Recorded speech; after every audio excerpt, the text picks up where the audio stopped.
Պատվարժան դատարան սույն քրեական գործով միջդատական վարույթի ընթացքում Պարոն Սարգսյանի նկատմամբ կիրառվել է կալանքը որպես խափանման միջոց, հետագայում այն երկարացվել է սույն դատարանի կողմից կայացված որոշումներում, իսկ նախորդիվ սույն հարցի քննարկման ընթացքում դատարանը թույլատրելի համարեց Իգոր Սարգսյանի նկատմամբ կիրառված խափանման միջոց կալանքը տնային կալանքով փոխարինելը եւ գրավոր Հիմք ընդունելով այն հանգամանքը, որ թեև շարունակում են արկա լինել այն հիմքերը, որոնք դրվել են նրա նկատմամբ անազատության հետ կապ ունեցող խափանման միջոցի կիրառման որոշման հիմքում, շարունակում են արկա լինել, սակայն նվազած չափով։ Դատարանը հաստատված է համարել, որ ողջամտորեն արկա է ռիսկը, որ Իգոր Սարգսյանը կարող է խոչընդոտել գործի քննությանը դատավարությանը մասնակցող անձանց վրա անօրինական ազդեցություն գործադրելու, ապացուցման գործընթացին միջամտելու եղանակով։ Միաժամանակ դատարանը նախորդիվ հաշվի է առել այն հանգամանքը, որ Իգոր Սարգսյանը ունի առողջական խնդիրներ, որոնցով պայմանավորված ունի նաև բուժօգնություն ստանալու եւ բուժօգնության դիմելու անհրաժեշտություն եւ դատարանի կողմից քանիցս թույլատրվել է որպեսզի Իգոր Սարգսյանը այցելի բժշկական հաստատություններ եւ հետազոտություններ անցնի։ Իմ համոզմամբ Իգոր Սարգսյանի նկատմամբ կիրառված խափանման միջոցի իրավաչափության պայմանները էականորեն չեն փոփոխվել, դրանցում որևէ այնպիսի նոր հանգամանք չի հայտ եկել, որը հնարավորություն կտար գտնելու, որ նրա նկատմամբ անհրաժեշտություն չկա կիրառել խափանման միջոց։ Այդուհանդերձ ներկայացված վերջին փաստաթուղթը, որտեղ չեմ հրապարակում ինչ հանգամանքի ամեն դեպքում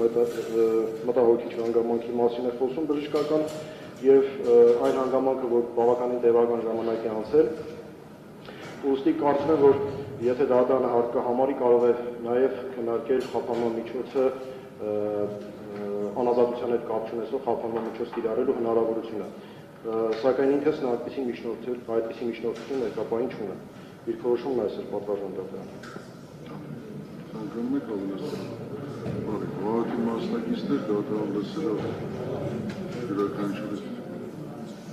պաշտպանական եւ մեղադրանքի կողմի դիրքորոշումը ներկայացան առնելով խափան միջոցը փոխելու դրա ժամկետը երկարաձգելու հարցը Իգոր Թադևոսի Սարգսյանի նկատմամբ դատարանը որոշեց հետևյալ է, ուրեմն մեղադրյալի նկատմամբ կիրառված խափան միջոց տնային կալանքի ժամկետը 2 ամսյա ժամկետ է լրացնելուց հետո, հուլիսի 25-ից հետո այն փոխել որպես խափանման միջոց կիրառել վարչական հսկողությունը Կիրառված խափան միջոց համացած կիրառված խափան միջոց 2 միլիոն դրամ եւ 60 արկել անփոփոխ վարչական հսկողությունը ընթացքում Իգոր Սարգսյանը պարտավոր է շաբաթը 1 անգամ ներկանալ պրոբացիայի ծառայություն գրանցվել եւ պարտականություններն վերջինիս վրա արգելելով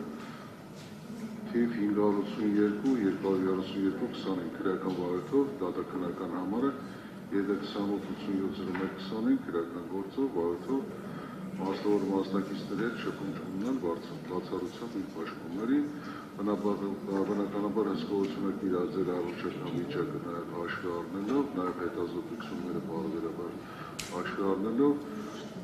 առանց էլեկտրոնային միջոցների կիրառման խափան միջոցը կիրականացվի վարչական հսկողությունը Որոշումը ստանալու պես այն կարող է փոխարկել վերաքննիչ քրեական դատարան ստացման օրվանից հետո 10 ժամկետ։ Սա դատարանի որոշում։ Հաջորդը պարոն Վարդևանյան ձեր միջնորդության քննություն եք անցնում։